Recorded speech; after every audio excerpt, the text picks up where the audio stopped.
name is Lucy and today I'm going to be doing the DNF tag.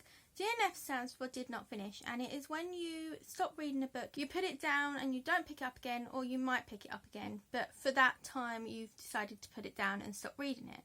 So I will link the original tag down below and let's get into the questions. So number 1 is, do you DNF?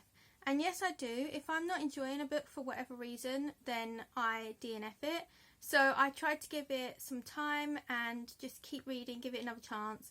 And if I'm still not enjoying it, I look at reviews, and if it seems like something I'm not going to end up liking, if it has like problematic content or I just don't like the plot, then I will DNF it, because there's no point reading something that you're not enjoying. Number 2 is, if you DNF a book, does it count towards your books read for that month? So I never used to include DNFs in my Goodreads goal, but now I do if I've read a certain amount. If I feel like I've read quite a bit of it that can equate to like a short book, for example, then I will add it to my Goodreads, because I did see that some other people were doing that as well, so I decided to do it too. Let me know if you include your DNFs as well. Number 3 is there a difference between DNF and just putting it down for a bit? So for me, if I DNF a book, I don't tend to pick it back up again. I usually unhaul it. But yeah, it does depend, because sometimes you will DNF a book and you don't get rid of it, and then later on people are talking about it maybe, or you just decide to give it another go and then you end up liking it.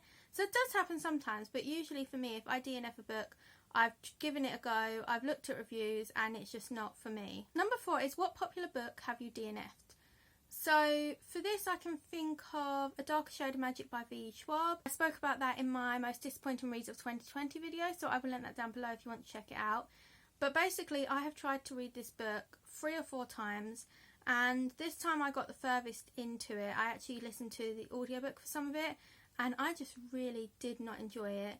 I liked the concept, but in reality, how it was written and the plot, it just wasn't for me. So if you don't know, in A Darker Shade of Magic, there is a character who can travel between different Londons.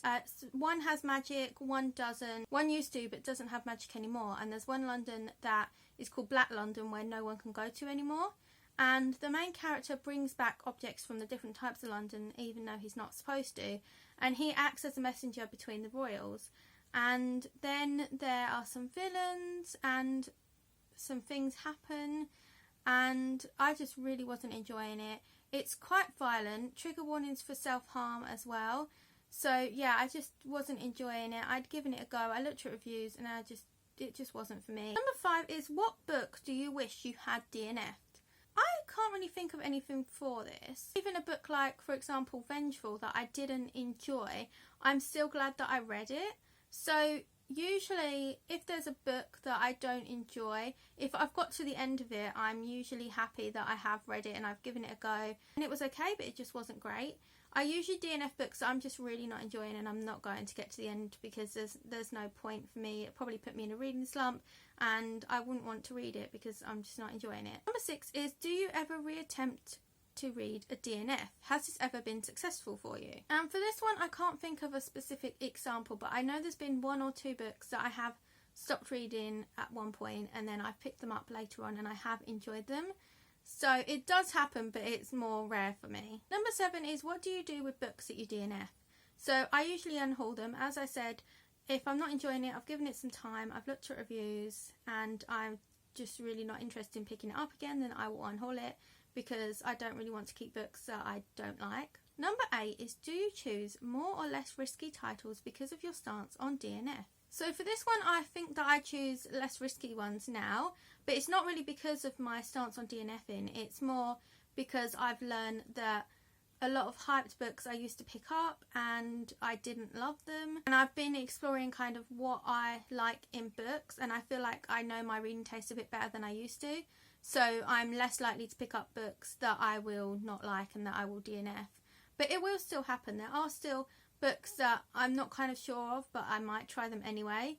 So we will see. But in general, I think I do choose less risky titles than I used to, because when I first joined the book community, I was picking up a lot of the books that were recommended to me, and I just didn't enjoy a lot of them because they just weren't for me. So I think it's just about exploring what you like and just trying different books until you find what you kind of prefer. And then number 9 is to tag people. So if you're watching this video and you would like to do this tag, please do, and let me know that you've done it, and that would be really cool to see. So I really hope that you enjoyed this video. Please let me know some of your answers to some of these questions. Thank you very much for watching. Please feel free to check out my other videos and subscribe if you would like to, and I hope to see you in another video soon. Bye!